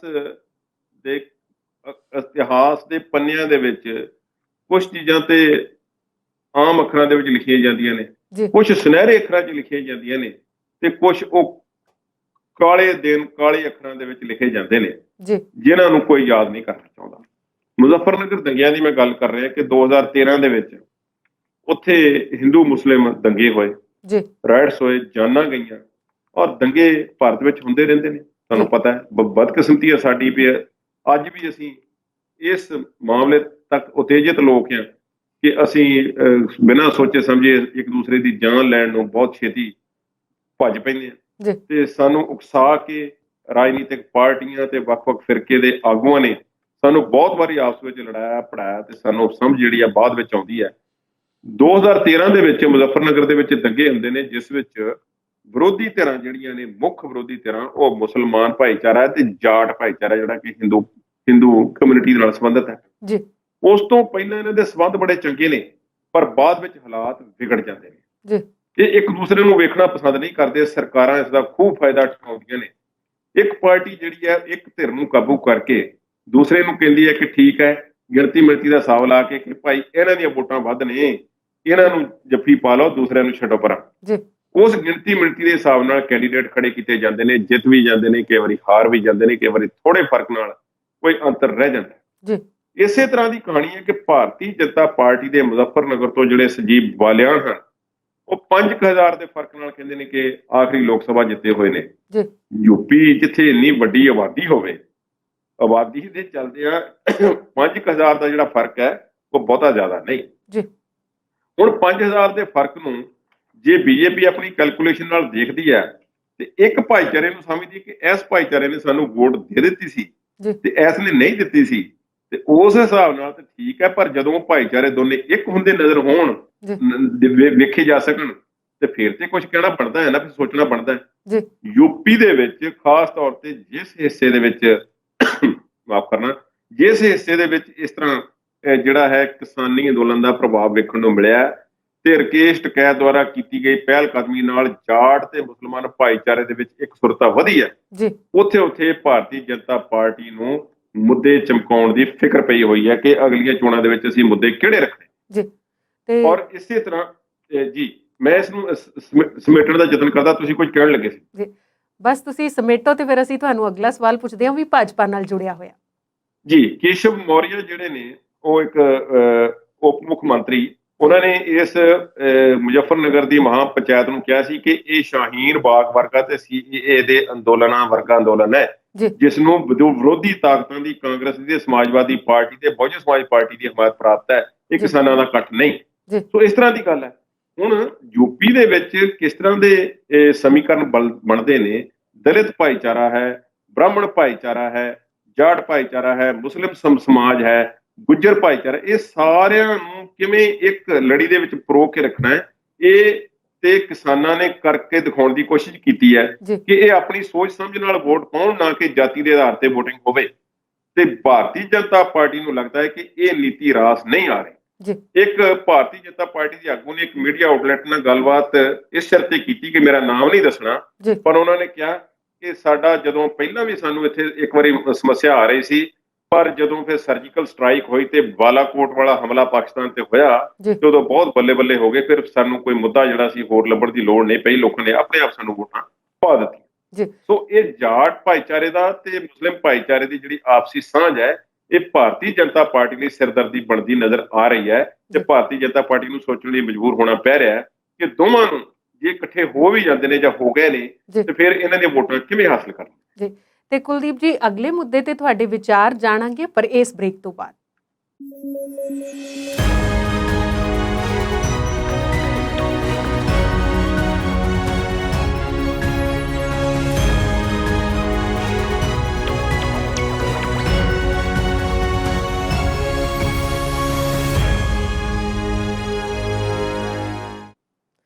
ਵਕਫੇ ਤੋਂ ਬਾਅਦ ਵਿਚਾਰ ਚਰਚਾ ਪ੍ਰੋਗਰਾਮ 'ਚ ਦਰਸ਼ਕਾਂ ਦਾ ਫੇਰ ਤੋਂ ਸਵਾਗਤ ਕਰਦੇ ਹਾਂ। ਤੇ ਕੁਲਦੀਪ ਸਿੰਘ ਹੀਰ ਜੀ, ਗੱਲ ਭਾਜਪਾ ਦੀ ਚੱਲ ਰਹੀ ਸੀ ਬ੍ਰੇਕ ਤੇ ਜਾਣ ਤੋਂ ਪਹਿਲਾਂ, ਤੇ ਹੁਣ ਭਾਜਪਾ ਦੀ ਗੱਲ ਕਰਦੇ ਹਾਂ। ਪੰਜਾਬ ਵਿੱਚ ਭਾਜਪਾ ਤਰਲੋ ਮੱਛੀ ਹੋ ਰਹੀ ਹੈ, ਉਹ ਕਿਸ ਮੁੱਦੇ ਨੂੰ ਲੈ ਕੇ ਹੋ ਰਹੀ ਹੈ? ਤੇ ਪਰਾਇਸੀ ਪਾਰਟੀਆਂ ਇੱਕੋ ਮੁੱਦੇ ਲਈ ਤਰਲੋ ਮੱਛੀ ਹੁੰਦੀਆਂ ਨੇ ਕਿ ਕਿਸੇ ਤਰ੍ਹਾਂ ਸਾਡਾ ਕਿਹੜਾ ਹੈ ਕੁਰਸੀ ਨੂੰ ਕੋਈ ਹੱਥ ਪਵੇ। ਜੇ ਕੁਰਸੀ ਦੇ ਉੱਤੇ ਬਹਿਣ ਦਾ ਮੌਕਾ ਨਹੀਂ ਮਿਲਦਾ ਜੀ ਤੇ ਘੱਟੋ ਘੱਟ ਕੁਰਸੀ ਨੂੰ ਅਸੀਂ ਇਸ ਤਰ੍ਹਾਂ ਹੱਥ ਤੇ ਪਾਈਏ ਕਿ ਕਦੇ ਤੇ ਸਾਨੂੰ ਮੌਕਾ ਮਿਲੇ ਕਿ ਕੋਈ ਉੱਠੇ ਤੇ ਅਸੀਂ ਬੈਠ ਜਾਈਏ। ਜੀ ਭਾਜਪਾ ਨੇ 5 ਸੂਬਿਆਂ ਦੇ ਵਿੱਚ ਚੋਣ ਇੰਚਾਰਜ ਲਾਏ ਨੇ ਜੀ। ਇਹਨਾਂ ਵਿੱਚ ਗਜਿੰਦਰ ਸਿੰਘ ਸ਼ੇਖਾਵਤ ਨੂੰ ਪੰਜਾਬ ਦੇ ਇੰਚਾਰਜ ਵਜੋਂ ਲਾਇਆ ਗਿਆ ਜੀ। ਉਹਨਾਂ ਦੇ ਨਾਲ ਉਹਨਾਂ ਦੇ ਜਿਹੜੇ ਸਹਿ ਇੰਚਾਰਜ ਜਿਹੜੇ ਲਾਏ ਗਏ ਨੇ, ਉਹਨੇ ਕੇਂਦਰੀ ਮੰਤਰੀ ਹਰਦੀਪ ਸਿੰਘ ਪੁਰੀ ਜੀ, ਮੀਨਾਕਸ਼ੀ ਲੇਖੀ, ਵਿਨੋਦ ਚਾਵੜ ਤੇ ਇਹ ਵਿਅਕਤੀ ਤਿੰਨ ਜਿਹੜੇ ਨੇ ਲਾਏ ਗਏ ਜੀ। ਇਸ ਤੋਂ ਬਿਨਾਂ ਇੱਕ ਹੋਰ ਨਿਯੁਕਤੀ ਹੋਈ ਹੈ ਜੀ, ਜੋ ਭਾਰਤੀ ਜਨਤਾ ਪਾਰਟੀ ਨੇ ਲੱਗਦਾ ਹੈ ਕਿ ਸਿੱਖ ਭਾਈਚਾਰੇ ਦੇ ਵਿੱਚ ਤੇ ਪੰਜਾਬ ਦੇ ਵਿੱਚ ਆਪਣੀ ਪੈਂਠ ਬਣਾਉਣ ਖਾਤਰ ਇੱਕ ਨਿਯੁਕਤੀ ਜਿਹੜੀ ਕੀਤੀ ਹੈ ਜੀ, ਤੇ ਉਸ ਤੋਂ ਵੀ ਆਪਣੇ ਪੈਰ ਜਮਾਉਣ ਦੀ ਕੋਸ਼ਿਸ਼ ਨੂੰ ਉਸ ਨੂੰ ਕੋਸ਼ਿਸ਼ ਵਜੋਂ ਦੇਖਿਆ ਜਾ ਸਕਦਾ ਹੈ ਜੀ। ਸਾਬਕਾ ਆਈਪੀਐਸ ਅਫਸਰ ਇਕਬਾਲ ਸਿੰਘ ਲਾਲਪੁਰਾ ਜੀ, ਜੋ ਪੰਜਾਬ ਪੁਲਿਸ ਦੇ ਵਿੱਚੋਂ ਰਿਟਾਇਰ ਹੋਏ ਨੇ, ਸਿੱਖ ਇਤਿਹਾਸ ਤੇ ਸਿੱਖ ਫਲਸਫੇ ਤੇ ਕਈ ਕਿਤਾਬਾਂ ਉਹਨਾਂ ਨੇ ਲਿਖੀਆਂ ਹੋਈਆਂ ਨੇ, ਅਖਬਾਰਾਂ ਵਿੱਚ ਆਰਟੀਕਲ ਵੀ ਆਮ ਤੌਰ ਤੇ ਲਿਖਦੇ ਰਹਿੰਦੇ ਨੇ ਤੇ ਭਾਰਤੀ ਜਨਤਾ ਪਾਰਟੀ ਦੇ ਸਰਗਰਮ ਮੈਂਬਰ ਨੇ। ਪਰ ਕਿਸਾਨ ਅੰਦੋਲਨ ਦੇ ਮੁੱਦੇ ਤੇ ਉਹ ਕੋਈ ਬਹੁਤਾ ਕਿਸੇ ਤਰੀਕੇ ਨਾਲ ਖੁੱਲ ਕੇ ਬੋਲੇ ਨਹੀਂ। ਸ਼ਾਇਦ ਉਹ ਜ਼ਿਆਦਾ ਐਜੂਕੇਟਡ ਨੇ, ਜ਼ਿਆਦਾ ਬਿਹਤਰ ਤਰੀਕੇ ਨਾਲ ਚੀਜ਼ਾਂ ਨੂੰ ਹੈਂਡਲ ਕਰਨਾ ਜਾਣਦੇ ਨੇ, ਪਰ ਉਹਨਾਂ ਦਾ ਭਾਰਤੀ ਜਨਤਾ ਪਾਰਟੀ ਪ੍ਰਤੀ ਉਹਨਾਂ ਦਾ ਲਗਾਅ ਤੇ ਉਹਨਾਂ ਨੂੰ ਜਿਹੜਾ ਇੱਕ ਉਹਨਾਂ ਦੀ ਪਹਿਚਾਣ ਜਿਹੜੀ ਹੈ ਉਹ ਸਿੱਖ ਚਿਹਰੇ ਵਜੋਂ ਜਿਹੜੀ ਹੋਈ ਹੈ, ਉਸ ਮੁਤਾਬਕ ਉਹਨਾਂ ਨੂੰ ਮਾਈਨੋਰਿਟੀ ਕਮਿਸ਼ਨ ਦਾ, ਕੌਮੀ ਘੱਟ ਗਿਣਤੀ ਕਮਿਸ਼ਨ ਦਾ ਚੇਅਰਮੈਨ ਉਹ ਲਾਇਆ ਗਿਆ। ਸੋ ਇਹ 4 ਨਿਯੁਕਤੀਆਂ ਨੇ। ਹੁਣ ਗੱਲ ਕਰਦੇ ਹਾਂ ਕਿ ਭਾਰਤੀ ਜਨਤਾ ਪਾਰਟੀ ਅਸਲ ਵਿੱਚ ਹੱਥ ਪੈਰ ਕਿਉਂ ਮਾਰ ਰਹੀ। ਸਾਨੂੰ ਸਾਰਿਆਂ ਨੂੰ ਪਤਾ ਹੈ ਕਿ ਅਰੁਣ ਜੇਟਲੀ ਪੰਜਾਬ ਦੇ ਵਿੱਚੋਂ ਅੰਮ੍ਰਿਤਸਰ ਤੋਂ ਚੋਣ ਹਾਰ ਗਏ ਸੀ ਤੇ ਕੈਪਟਨ ਅਮਰਿੰਦਰ ਸਿੰਘ ਨੇ ਉਹਨਾਂ ਨੂੰ ਬਹੁਤ ਵੱਡੇ ਫਰਕ ਨਾਲ ਹਰਾ ਦਿੱਤਾ ਸੀ। ਉਸ ਦਿਨ ਤੋਂ ਖਟਾਸ ਵੱਧ ਗਈ ਸੀ ਨਵਜੋਤ ਸਿੰਘ ਸਿੱਧੂ ਵਿਚਕਾਰ ਤੇ ਭਾਰਤੀ ਜਨਤਾ ਪਾਰਟੀ ਦੇ ਵਿਚਕਾਰ। ਅਕਾਲੀ ਦਲ ਨੇ ਵਾਅਦਾ ਕੀਤਾ ਹੋਇਆ ਸੀ ਕਿ ਅਸੀਂ ਇਹਨਾਂ ਨੂੰ ਇੱਥੋਂ ਵੱਡੇ ਫਰਕ ਨਾਲ ਜਿਤਾ ਕੇ ਜਿਹੜਾ ਹੈ ਭੇਜਾਂਗੇ ਅਰੁਣ ਜੇਟਲੀ ਨੂੰ, ਪਰ ਅਕਾਲੀ ਦਲ ਨੂੰ ਵੀ ਪਤਾ ਨਹੀਂ ਸੀ ਕਿ ਕੈਪਟਨ ਅਮਰਿੰਦਰ ਸਿੰਘ ਆ ਜਾਣਗੇ ਮੈਦਾਨ ਦੇ ਵਿੱਚ। ਜੀ। ਤੇ ਅਰੁਣ ਜੇਟਲੀ ਵੱਡੇ ਫਰਕ ਨਾਲ ਚੋਣ ਹਾਰ ਗਏ। ਅਰੁਣ ਜੇਟਲੀ ਤੋਂ ਬਾਅਦ ਹਰਦੀਪ ਸਿੰਘ ਪੁਰੀ ਨੂੰ ਇੱਥੋਂ ਜਿਹੜਾ ਸੀ ਲਾਂਚ ਕੀਤਾ ਗਿਆ ਬੀਜੇਪੀ ਵੱਲੋਂ, ਜੀ ਤੇ ਹਰਦੀਪ ਸਿੰਘ ਵੀ ਹਾਰ ਗਏ। ਜੀ ਹੁਣ ਹਰਦੀਪ ਸਿੰਘ ਦਾ ਹਾਰਨਾ ਜਿਹੜਾ ਸੀ ਇਹ ਵੀ ਭਾਰਤੀ ਜਨਤਾ ਪਾਰਟੀ ਲਈ ਝਟਕਾ ਸੀ, ਕਿਉਂਕਿ ਭਾਰਤੀ ਜਨਤਾ ਪਾਰਟੀ ਲਈ ਉਸ ਤੋਂ ਪਹਿਲਾਂ ਅੰਮ੍ਰਿਤਸਰ ਤੋਂ ਨਵਜੋਤ ਸਿੰਘ ਸਿੱਧੂ ਲੋਕ ਸਭਾ ਮੈਂਬਰ ਬਣ ਚੁੱਕੇ ਸੀ ਜੀ ਔਰ ਕਈ ਵਾਰੀ ਬਣ ਚੁੱਕੇ ਸੀ। ਜੀ। ਉਸ ਤੋਂ ਪਹਿਲਾਂ ਵੀ ਇੱਕ ਵਾਰ ਰਘੁਨੰਦਨ ਲਾਲ ਭਾਟੀਆ ਨੂੰ ਹਰਾ ਕੇ ਸੋਢੀ ਜਿਹੜੇ ਹਨ ਉਹ ਲੋਕ ਸਭਾ ਦੇ ਮੈਂਬਰ ਬਣੇ ਸੀ ਅੰਮ੍ਰਿਤਸਰ ਤੋਂ। ਜੀ ਸੋ ਭਾਰਤੀ ਜਨਤਾ ਪਾਰਟੀ ਨੇ ਆਪਣਾ ਵਕਾਰ ਜਿਹੜਾ ਹੈ ਉਹ ਅੰਮ੍ਰਿਤਸਰ ਤੋਂ ਜਿਹੜਾ ਬੇਸ ਸੀ ਇੱਕ ਕਿਸਮ ਦਾ ਨਵਜੋਤ ਸਿੰਘ ਸਿੱਧੂ ਦੇ ਜਾਣ ਨਾਲ ਗਵਾ ਲਿਆ। ਜੀ ਹੁਣ ਨਵਜੋਤ ਸਿੰਘ ਸਿੱਧੂ ਦੇ ਬਦਲਦੇ ਰੂਪ ਦੇ ਵਿੱਚ ਭਾਰਤੀ ਜਨਤਾ ਪਾਰਟੀ ਕੋਲ ਇਸ ਵੇਲੇ ਕੋਈ ਚਿਹਰਾ ਨਹੀਂ ਜੀ। ਹੈ, ਇਸ ਗੱਲ ਦਾ ਸਾਰਿਆਂ ਨੂੰ ਪਤਾ ਹੈ। ਜੀ। ਨਵਜੋਤ ਸਿੰਘ ਸਿੱਧੂ ਤੋਂ ਬਾਅਦ ਜਿਨ੍ਹਾਂ ਲੋਕਾਂ ਨੂੰ ਪੰਜਾਬ ਦੇ ਵਿੱਚ ਅੱਗੇ ਲਿਆਉਣ ਦੀ ਕੋਸ਼ਿਸ਼ ਕੀਤੀ ਉਹਨਾਂ ਵਿੱਚ ਤਰੁਣ ਚੁੱਘ ਨੇ, ਸ਼ਵੇਤ ਮਲਿਕ ਨੇ, ਜੀ। ਪਰ ਇਹ ਆਪੋ ਆਪਣੇ ਹਲਕਿਆਂ ਦੇ ਵਿੱਚ ਵੀ ਸੀਟਾਂ ਜਿੱਤਣ ਤੋਂ ਨਾਕਾਮ ਨੇ। ਇੱਥੋਂ ਤੱਕ ਕਿ ਕੌਂਸਲਰ ਦੀ ਚੋਣ ਵੀ ਹਾਰ ਗਏ। ਜੀ।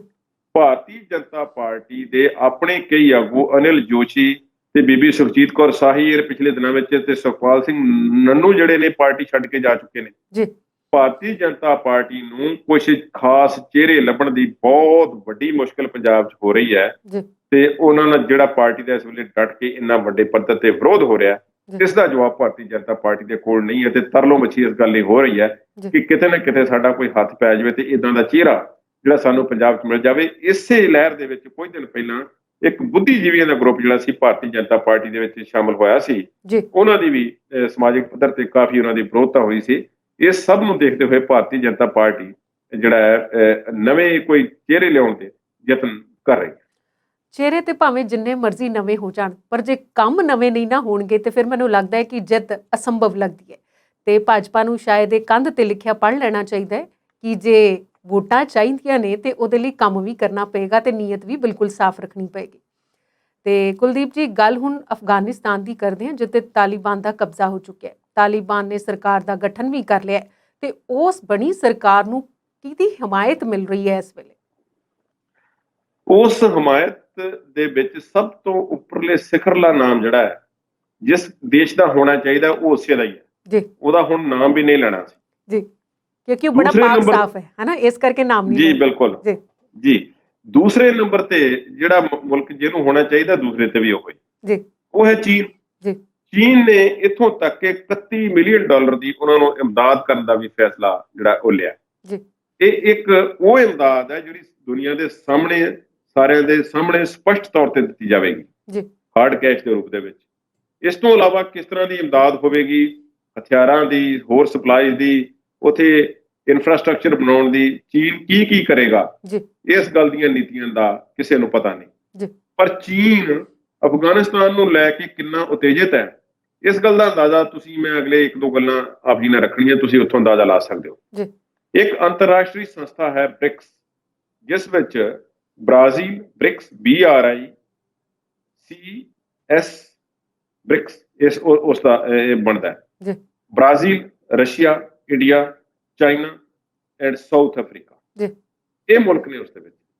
ਹੁਣ ਇਸ ਦੀ ਅੱਜ ਵਰਚੁਅਲ ਜਿਹੜੀ ਮੇਜ਼ਬਾਨੀ ਹੈ ਉਹ ਭਾਰਤ ਸਰਕਾਰ ਕਰ ਰਹੀ ਹੈ। ਨਰਿੰਦਰ ਮੋਦੀ ਇਸ ਦੇ ਵਿੱਚ ਹਿੱਸਾ ਲੈ ਰਹੇ ਨੇ। ਸਾਰੇ ਆਗੂਆਂ ਨਾਲ ਗੱਲਬਾਤ ਜਿਹੜੀ ਆ ਹੋਣੀ ਹੈ। ਜੀ ਬ੍ਰਿਕਸ ਦੇ ਵਿੱਚ ਮੇਜ਼ਬਾਨੀ ਭਾਰਤ ਦੇ ਕੋਲ ਹੈ, ਵਰਚੁਅਲ ਆਨਲਾਈਨ ਹੈ। ਤੇ ਇਸ ਦੇ ਵਿੱਚ ਸ਼ਾਇਦ ਮੁੱਦਾ ਨਾ ਉਠਾਇਆ ਜਾਵੇ ਤੇ ਸ਼ਾਇਦ ਗੱਲਬਾਤ ਕੀਤੀ ਵੀ ਜਾਵੇ, ਜੀ ਪਰ ਇਸ ਵਿੱਚ ਭਾਰਤ ਨੂੰ ਹਮਾਇਤ ਜਿਹੜੀ ਹੈ ਉਹ ਬ੍ਰਾਜ਼ੀਲ ਤੇ ਦੱਖਣੀ ਅਫਰੀਕਾ ਤੋਂ ਮਿਲ ਸਕਦੀ ਹੈ। ਪਰ ਰੂਸ ਕੀ ਪੈਂਤੜਾ ਅਖਤਿਆਰ ਕਰਦਾ ਹੈ ਇਸ ਬਾਰੇ ਕਿਸੇ ਨੂੰ ਕੁਝ ਪਤਾ ਨਹੀਂ। ਜੀ ਰੂਸ ਵਾਲਿਆਂ ਨੇ ਮੋٹے-ਮੋٹے ਤੌਰ ਤੇ ਭਾਰਤ ਨਾਲ ਇੰਨਾ ਕੁ ਵਾਅਦਾ ਕਰ ਲਿਆ ਹੈ ਕਿ ਦੇਖੋ, ਅਸੀਂ ਸੈਂਟਰਲ ਏਸ਼ੀਆ ਦੇ ਵਿੱਚ, ਕੇਂਦਰੀ ਏਸ਼ੀਆ ਦੇ ਵਿੱਚ ਸ਼ਾਂਤੀ ਬਣਾਏ ਰੱਖਣ ਲਈ ਤੁਹਾਡਾ ਸਹਿਯੋਗ ਕਰਨ ਨੂੰ ਤਿਆਰ ਹਾਂ। ਜੀ ਤੇ ਇਹ ਅੱਤਵਾਦ ਜਾਂ ਰੌਲਾ ਰੱਪਾ ਜਾਂ ਇਨਸਰਜੈਂਸੀ ਜਾਂ ਮਿਲੀਟੈਂਟਸ ਜਾਂ ਜੋ ਵੀ ਜਿਸ ਤਰ੍ਹਾਂ ਦਾ ਇਹ ਮਾਹੌਲ ਅਫਗਾਨਿਸਤਾਨ ਜਾਂ ਪਾਕਿਸਤਾਨ ਦੇ ਵਿੱਚ ਬਣ ਰਿਹਾ ਹੈ, ਜੀ ਉਹ ਹੋਰ ਕਿਧਰੇ ਇਹ ਅੱਤਵਾਦ ਵਗੈਰਾ ਨਾ ਫੈਲੇ। ਇਸ ਲਈ ਅਸੀਂ ਇਹਨੂੰ ਇੱਥੇ ਤੱਕ ਹੀ ਸੀਮਿਤ ਰੱਖਣ ਦੀ ਕੋਸ਼ਿਸ਼ ਕਰਾਂਗੇ। ਸੈਂਟਰਲ ਏਸ਼ੀਆ ਦੇ ਵਿੱਚ ਇਸ ਨੂੰ ਨਹੀਂ ਆਉਣ ਦਿੱਤਾ ਜਾਵੇਗਾ। ਜੀ ਪਰ ਰੂਸ ਇਸ ਤੋਂ ਬਾਅਦ ਆਪਣੇ ਪੱਤੇ ਨਹੀਂ ਖੋਲ ਰਿਹਾ। ਪਰ ਉਸ ਤੋਂ ਬਾਅਦ ਇਹ ਬ੍ਰਿਕਸ ਦੇ ਵਿੱਚ ਚਾਈਨਾ ਹੈ। ਜੀ ਚਾਈਨਾ ਤੋਂ ਭਾਰਤ ਨੂੰ ਉਮੀਦ ਨਹੀਂ ਹੈ ਕੋਈ। ਫਿਰ ਅੱਗੇ ਚੱਲਦੇ ਆ ਕਿ ਇੱਕ ਹੋਰ ਸੰਸਥਾ ਹੈ, ਉਸ ਦਾ ਨਾਮ ਹੈ SCO, ਜੀ ਸ਼ੰਘਾਈ ਕਾਰਪੋਰੇਸ਼ਨ ਆਰਗੇਨਾਈਜੇਸ਼ਨ। ਜੀ ਇਸ ਵਿੱਚ ਬ੍ਰਾਜ਼ੀਲ ਵੀ ਹੈ, ਮਾਫ ਕਰਨਾ, ਇਸ ਵਿੱਚ ਜਿਹੜੇ ਮੁਲਕ ਨੇ ਉਸ ਵਿੱਚ ਚੀਨ ਹੈ, ਪਾਕਿਸਤਾਨ ਹੈ, ਤਾਜ਼ਿਕਸਤਾਨ ਹੈ, ਕਜ਼ਾਕਿਸਤਾਨ ਹੈ, ਇਸ ਤਰ੍ਹਾਂ ਦੇ ਸਾਰੇ ਮੁਲਕ ਨੇ। ਤੇ ਉਸ ਮੀਟਿੰਗ ਦੇ ਬਾਰੇ ਇਹ ਚੀਨ ਦੇ ਵਿੱਚ ਹੋਣੀ ਹੈ। ਉਸ ਮੀਟਿੰਗ ਦੇ ਬਾਰੇ ਚੀਨ ਵਾਲੇ ਇੰਨੇ ਉਤੇਜਿਤ ਨੇ, ਉਹ ਪਹਿਲਾਂ ਹੀ ਕਹਿ ਰਹੇ ਨੇ ਕਿ ਭਾਈ ਇਸ ਮੀਟਿੰਗ ਦੇ ਵਿੱਚ ਜਿਹੜਾ ਭਾਰਤ ਇਕੱਲਾ ਪੈ ਜਾਵੇਗਾ ਤੇ ਤਾਲਿਬਾਨ ਨੂੰ ਲੈ ਕੇ ਜਿਹੜਾ ਭਾਰਤ ਸਰਕਾਰ ਦਾ ਪੈਂਤੜਾ ਹੈ, ਅਸੀਂ ਉਹਨਾਂ ਦੇ ਨਾਲ ਸਹਿਮਤ ਨਹੀਂ ਜੇ। ਜੀ ਭਾਰਤ ਸਰਕਾਰ ਇਸ ਮਾਮਲੇ ਤੇ ਕੀ ਰੁਖ ਜਿਹੜਾ ਅਖਤਿਆਰ ਕਰੇਗੀ ਅਜੇ ਕੁਝ ਨਹੀਂ ਪਤਾ, ਜੀ ਪਰ ਇੱਕ ਕਿਸਮ ਦੀ ਤਾਲਿਬਾਨ ਸਰਕਾਰ ਨੂੰ ਪਹਿਲੀ ਮਾਨਤਾ ਜਿਹੜੀ ਹੈ ਉਹ ਚੀਨ ਨੇ ਦੇ ਦਿੱਤੀ ਹੈ ਤੇ ਉਹ ਮਦਦ ਵੀ ਕਰਨਗੇ ਤੇ ਇੱਕ ਉਸ ਨੂੰ ਉਸ ਜ਼ਮੀਨ ਵਜੋਂ ਵੀ ਵਰਤਣ ਦੀ ਕੋਸ਼ਿਸ਼ ਭਵਿੱਖ ਦੇ ਵਿੱਚ ਕਰਨਗੇ ਜਿੱਥੋਂ ਆਪਣਾ ਉਹ ਇੱਕ ਇਸ ਖਿੱਤੇ ਦੇ ਵਿੱਚ ਆਪਣੀ ਨੁਮਾਇੰਦਗੀ ਤੇ ਆਪਣੀ ਹੋਂਦ ਨੂੰ ਸਾਰੀ ਦੁਨੀਆ ਨੂੰ ਦਿਖਾਉਣ ਦਾ ਯਤਨ ਕਰਨਗੇ। ਰੂਸ ਇਸ ਮਾਮਲੇ ਦੇ ਵਿੱਚ ਆਪਣੇ ਤੌਰ ਤੇ ਤਾਂ ਕੋਈ ਫੈਸਲਾ ਲੈ ਸਕਦਾ ਹੈ, ਕਰ ਸਕਦਾ ਹੈ, ਪਰ ਭਾਰਤ ਦੀ ਕਿਸੇ ਤਰ੍ਹਾਂ ਦੀ ਕੋਈ ਮਦਦ ਕਰੇਗਾ ਰੂਸ, ਇਹ ਜਿਹਾ ਕੁਝ ਜਾਪਦਾ। ਤੇ ਕੁਲਦੀਪ ਜੀ, ਵੈਸੇ ਕੱਲ ਤੁਸੀਂ ਇੱਕ ਦਾਵਤ ਦਿੱਤੀ ਸੀ, ਉਸ ਦਾਵਤ ਦਾ ਮੈਂ ਤੁਹਾਡੇ ਕੋਲੋਂ ਸਵਾਦ ਪੁੱਛਣਾ ਵੀ ਉਹ ਦਾਵਤ ਕਿੰਨੀ ਕੁ ਸਵਾਦ ਬਣੀ ਸੀ, ਬੜੇ ਥੋੜੇ ਜਿਹੇ ਸ਼ਬਦਾਂ ਦੇ ਵਿੱਚ। ਦਾਵਤ ਦੇ ਜੇ ਤਾਂ ਸਵਾਦ ਪੁੱਛਣਾ ਹੋਵੇ ਤਾਂ ਇਹ ਖਿਡਾਰੀਆਂ ਤੋਂ ਪੁੱਛਿਆ ਜਾ ਸਕਦਾ ਹੈ ਜੀ। ਇੰਨੀਆਂ ਫੋਟੋਆਂ ਜਿਹੜੀਆਂ ਸੀ ਕੈਪਟਨ ਅਮਰਿੰਦਰ ਸਿੰਘ ਦੀਆਂ ਤੇ ਵੀਡੀਓਜ਼ ਕੜਛਾ ਫੇਰਦਿਆਂ ਦੀਆਂ ਤੇ ਵਰਤਾਉਂਦਿਆਂ ਦੀਆਂ ਪਹਿਲਾਂ ਕਦੇ ਨਹੀਂ ਆਈਆਂ। ਆਈਆਂ ਹਨ ਪਰ ਇੰਨੀਆਂ ਕਦੇ ਨਹੀਂ ਆਈਆਂ ਜੀ। ਬਿਲਕੁਲ ਇੱਕ ਉਹਨਾਂ ਨੇ ਇਨਵੋਲਵਮੈਂਟ ਦਿਖਾ ਕੇ ਜਿਹੜੇ ਸੀ ਪਤੀਲਿਆਂ ਦੇ ਵੱਡੇ ਵੱਡੇ ਪਤੀਲਿਆਂ ਦੇ ਵਿੱਚ ਵੱਖ-ਵੱਖ ਵਿਅੰਜਨ ਜਿਹੜੇ ਸੀ ਉਹ ਖਿਡਾਰੀਆਂ ਲਈ ਬਣਾਏ ਤੇ ਉਹਨਾਂ ਨੂੰ ਖੁਦ ਪਰੋਸੇ, ਉਹ ਪਲੇਟਾਂ ਲੈ ਕੇ ਖੜੇ ਸਨ ਤੇ ਉਹਨਾਂ ਨੂੰ ਖੁਦ ਪਾ ਰਹੇ ਸੀ। ਖੈਰ ਉੱਥੇ ਹੋਰ ਲੋਕ ਵੀ ਸਨ, ਪਰ ਇਸ ਨੂੰ ਇੱਕ ਜਿਵੇਂ ਕਹਿੰਦੇ ਨੇ ਕਿ ਕੋਈ ਕਿਸੇ ਚੀਜ਼ ਨੂੰ ਕਰਨਾ ਵੀ ਹੈ ਤੇ ਉਹਨੂੰ ਲੋਕਾਂ ਨੂੰ ਦਿਖਾਉਣਾ ਵੀ ਹੈ, ਮਤਲਬ ਇਸ ਤਰ੍ਹਾਂ ਇਸ ਇਵੈਂਟ ਨੂੰ ਆਰਗੇਨਾਈਜ਼ ਕੀਤਾ ਗਿਆ। ਜੀ ਜੀ। ਤੇ ਇਸ ਤੇ ਹੋਰ ਤੇ ਚਲੋ ਜਿੰਨੇ ਵੀ ਬੋਲਣਾ ਠੀਕ ਹੈ, ਪਰ ਭਾਰਤੀ ਜਨਤਾ ਪਾਰਟੀ ਦੇ ਪੰਜਾਬ ਦੇ ਆਗੂ ਕੁਝ ਬੋਲੇ ਨੇ ਕਿ ਤੁਸੀਂ ਅੱਜ ਤੇ ਦਾਅਵਤਾਂ ਦੇ ਰਹੇ ਹੋ ਖਿਡਾਰੀਆਂ ਨੂੰ ਤੇ ਖਿਡਾਰੀਆਂ ਲਈ ਤੁਸੀਂ ਪਹਿਲਾਂ ਕੀ ਕੀਤਾ ਹੈ। ਖਿਡਾਰੀਆਂ ਨੂੰ ਅੱਜ ਤੁਸੀਂ ਇਨਾਮ ਦੇਣ ਦੀ ਵੀ ਗੱਲ ਕਰਦੇ ਹੋ, ਪਰ ਤੁਹਾਡੇ ਆਪਣੇ ਖਿਡਾਰੀ ਪੰਜਾਬ ਦੇ ਹਰਿਆਣੇ ਤੋਂ ਜਾ ਕੇ ਕੰਪੀਟ ਕਰਦੇ ਨੇ, ਉੜੀਸਾ ਤੋਂ ਜਾ ਕੇ ਕੰਪੀਟ ਕਰ ਰਹੇ ਨੇ, ਉੱਥੋਂ ਸਪਾਂਸਰਸ਼ਿਪ ਲੈ ਰਹੇ, ਉਦੋਂ ਤੁਸੀਂ ਕਿੱਥੇ ਸੋ। ਸਾਨੂੰ ਇਸ ਦਾਅਵਤਾਂ ਦੀ ਲੋੜ ਨਹੀਂ। ਦਾਅਵਤਾਂ ਨਾਲੋਂ ਬਿਹਤਰ ਇਹ ਸੀ ਕਿ ਤੁਸੀਂ ਇਹਨਾਂ ਨੂੰ ਪਹਿਲਾਂ ਤੋਂ ਕੋਈ ਫੈਸਿਲਿਟੀਜ਼ ਵਗੈਰਾ ਦਿੰਦੇ ਤਾਂ ਕਿ ਖਿਡਾਰੀ ਸਾਡੇ ਕੁਝ ਹੋਰ ਜਿੱਤ ਕੇ ਲੈ ਕੇ ਆਉਂਦੇ। ਤੇ ਕੁਲਦੀਪ ਜੀ, ਇਸ ਵੇਲੇ ਮੁੱਦੇ ਤੇ ਹੋਰ ਵੀ ਨੇ ਵਿਚਾਰਨ ਵਾਲੇ, ਪਰ ਅੱਜ ਦੇ ਪ੍ਰੋਗਰਾਮ ਦਾ ਵੇਲਾ ਖਤਮ ਹੈ। ਤੁਸੀਂ ਸਾਡੇ ਨਾਲ ਜੁੜੇ, ਖਾਸ ਮੁੱਦਿਆਂ ਤੇ ਆਪਣੇ ਵਿਚਾਰ ਸਾਂਝੇ ਕੀਤੇ, ਤੁਹਾਡਾ ਬਹੁਤ ਬਹੁਤ ਧੰਨਵਾਦ।